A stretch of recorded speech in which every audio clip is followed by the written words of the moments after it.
السلام علیکم سامعین، آپ دیکھ رہے ہیں مکس اسٹوری چینل۔ کہانی سنگے گراں پیش خدمت ہے۔ روز مزاج ہوتا ہے، ان میں شائع ہونے والی خبریں بڑی چٹپٹی اور مسالے دار ہوتی ہیں۔ اکثر لوگوں کا خیال ہے ایسے اخبارات کے مالکان اپنے اکاؤنٹ اور اخبار کی اشاعت کو بڑھانے کے لیے سیدھی سادی خبروں میں دانستہ مرچ نمک بھر کر قائرین کو بیوقوف بنانے کی کوشش کرتے ہیں۔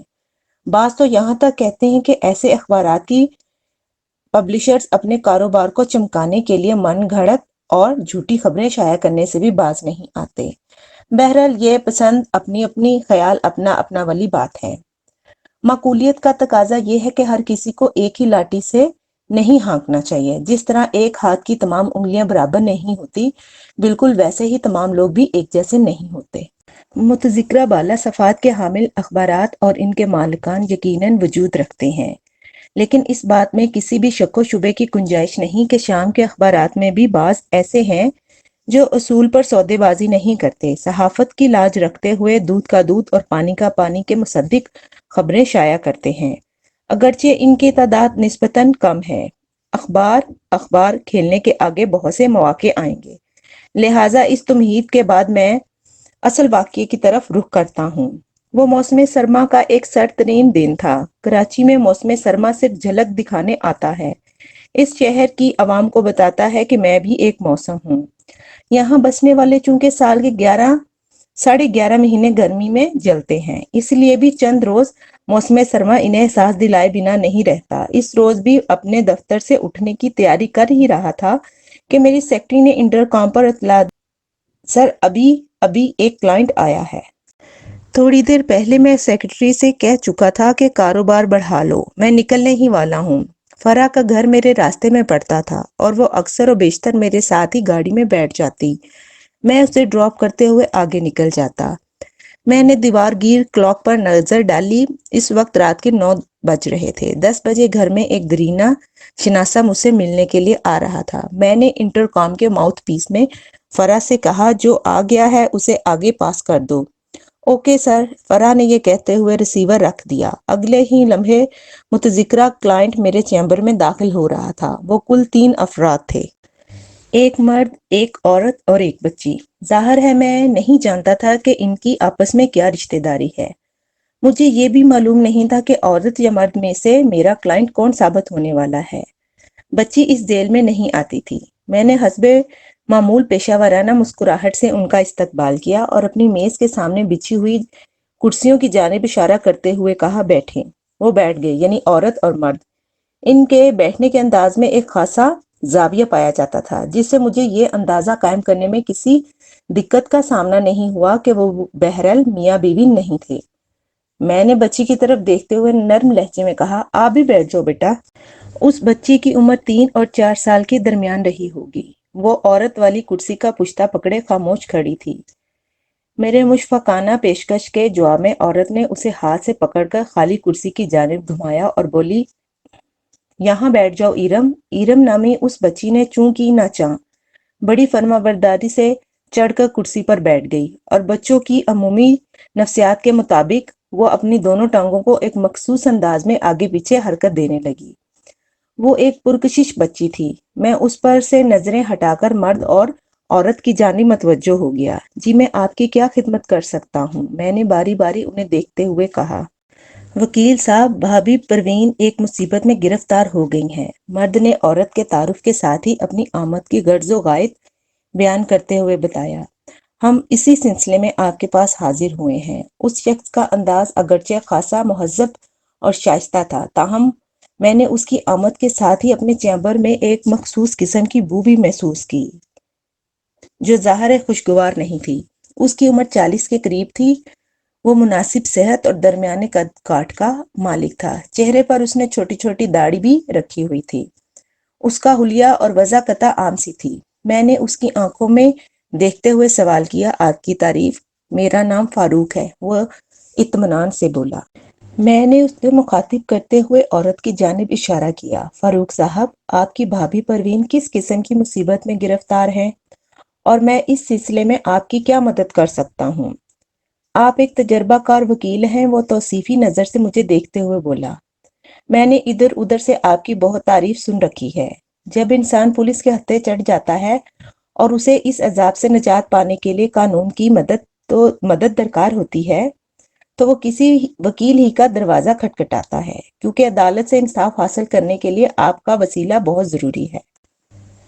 میں اس کی مربوط اور معقول باتوں سے خاصا متاثر ہوا، تاہم اس کی شخصیت جس ناگوار بو میں لپٹی محسوس ہو رہی تھی، اس نے طبیعت کو مقدر بھی کیا، مگر میں نے اس سے کوئی استفسار نہ کیا۔ آپ کی بھابھی صاحبہ سے پولیس کو کیا شکایات پیدا ہو گئی ہیں؟ میں نے رف پیڈ اپنے سامنے رکھتے ہوئے قلم سنبھال لیا، اس کے ساتھ ہی نگاہ اٹھا کر وال کلاک کو بھی دیکھا۔ فاروق نے جواب دیا، پولیس ان سے نہیں بلکہ ان کے شوہر شاکر سے خفا ہو گئی ہے۔ اوہ، میں نے چوک کر اس کی طرف دیکھا۔ اس کا مطلب ہے آپ کا بھائی مصیبت میں مبتلا ہے۔ شاکر میرا سگا بھائی تو نہیں، لیکن ہم دونوں دوست بھائیوں سے زیادہ ایک دوسرے کا خیال رکھتے ہیں، فاروق نے بوجھل آواز میں بتایا۔ جب سے پولیس نے شاکر کو گرفتار کیا ہے، بھابھی پروین کے ساتھ ہی میں بھی سخت پریشان ہوں۔ ابھی تک پروین نامی اس عورت نے ایک لفظ بھی ادا نہیں کیا تھا، جبکہ اس معاملے میں سب سے زیادہ متعلق وہی تھی۔ میں نے براہ راست اسے مخاطب کرتے ہوئے پوچھا، پروین بی بی، پولیس نے آپ کے شوہر کو کس جرم میں گرفتار کیا ہے؟ پروین کی عمر کا اندازہ میں نے 35 کے قریب قائم کیا۔ وہ فربا بدن کی مالک ایک سانولی عورت تھی۔ چہرے کے نقوش اگرچہ حسن کے اعلیٰ معیار پر پورے نہیں اترتے تھے، تاہم ان میں ایک تیکھا پن اور مخصوص کشش ضرور پائی جاتی تھی۔ اس نے اپنی موٹی موٹی آنکھوں سے مجھے دیکھا اور چند لمحات تک متذبذب رہنے کے بعد بولی، پولیس نے شاکر کو چوری اور قتل کے الزام میں اٹھایا ہے۔ اوہ، میں نے ایک گہری سانس خارج کی اور رف پیڈ پر قلم گھسنے لگا۔ 10 سیکنڈ کے توقف کے بعد میں نے اس سے پوچھا، یہ کب کی بات ہے؟ اس نے انگلیوں پر دنوں کا شمار کرتے ہوئے جواب دیا، 4 دن ہو گئے ہیں اس واقعے کو، یعنی تمہارے شوہر کی گرفتاری 12 جنوری کو عمل میں آئی تھی۔ میں نے اس کے بتائے ہوئے حساب کی روشنی میں کہا۔ اس نے اس بات میں گردن ہلائی۔ میں نے پوچھا، تمہارے شوہر پر کیا چرانے اور کس کو قتل کرنے کا الزام ہے؟ وہ جواب دینے سے پہلے گہری سوچ میں ڈوب گئی۔ مجھے یوں محسوس ہوا جیسے وہ فیصلہ کرنے کی کوشش کر رہی ہو کہ اسے کیا بتانا چاہیے اور کیا نہیں۔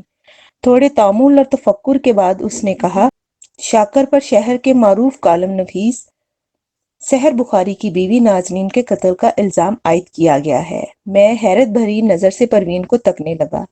سحر بخاری کے نام سے میں بخوبی واقف تھا۔ وہ شام کے ایک اخبار میں بڑے دھواں دار سیاسی کالم لکھتا تھا۔ اخبار کے نام کا یہاں ذکر کرنا مناسب نہیں۔ کسی بھی اخبار کا کالم نویس بہت طاقتور ہوتا ہے، خصوصاً سیاسی کالم لکھنے والا۔ سحر بخاری کی بیوی اگر قتل ہو گئی تھی اور الزام شاکر پر آ رہا تھا تو اس کا یہی مطلب تھا یہ کیس خاصا کانٹے دار ثابت ہوتا۔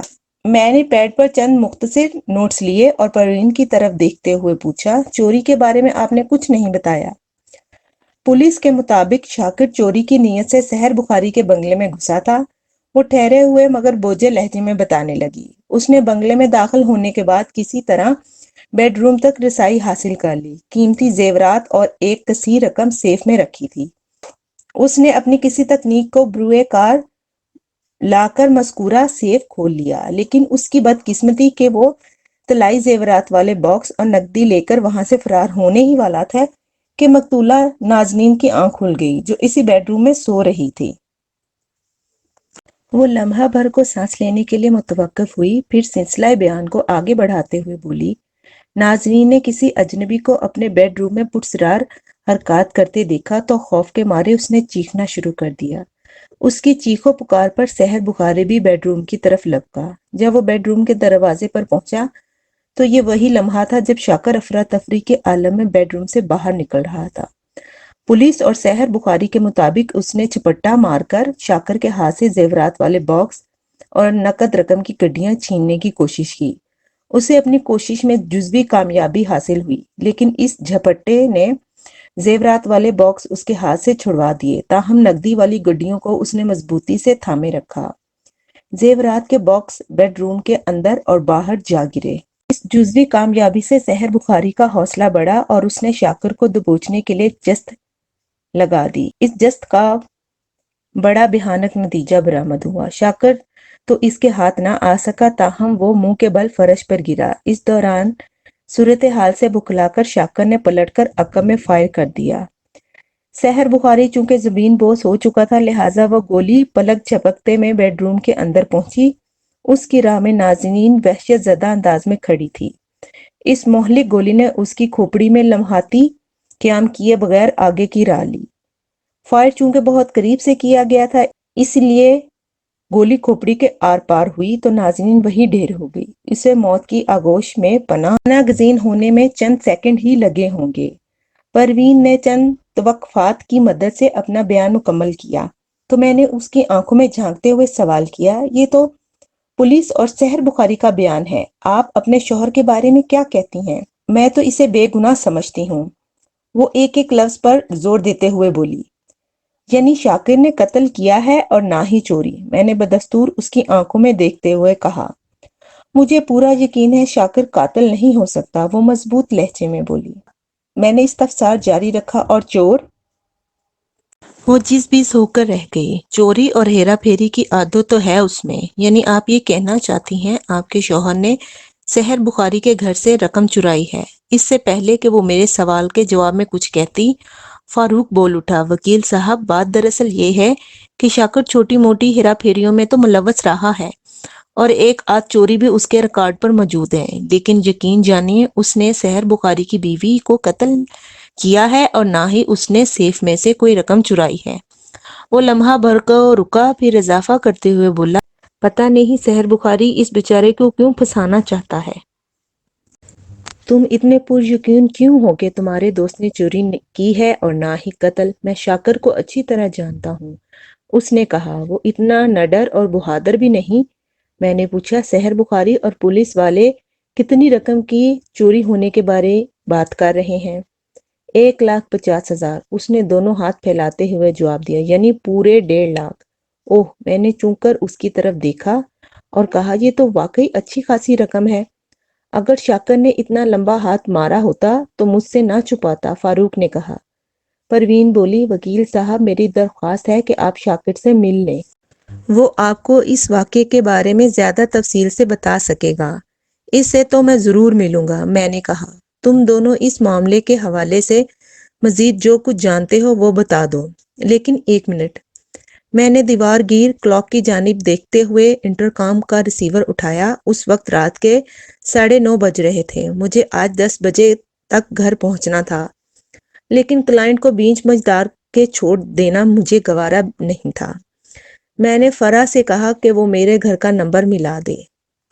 تھوڑی دیر بعد میں اپنے گھر میں بات کر رہا تھا۔ میرے جس درینہ شناسہ کو ملاقات کے لیے آنا تھا وہ ابھی تک گھر نہیں پہنچا تھا۔ میں نے گھر والوں کو بتایا کہ مجھے آنے میں آدھا پونا گھنٹہ تاخیر ہو جائے گی۔ ریسیور کریڈر کرنے کے بعد میں فاروق اور پروین کی جانب متوجہ ہو گیا۔ انہوں نے آئندہ آدھے گھنٹے میں باری باری شاکر اور اس واقعے کے بارے میں مجھے بتایا۔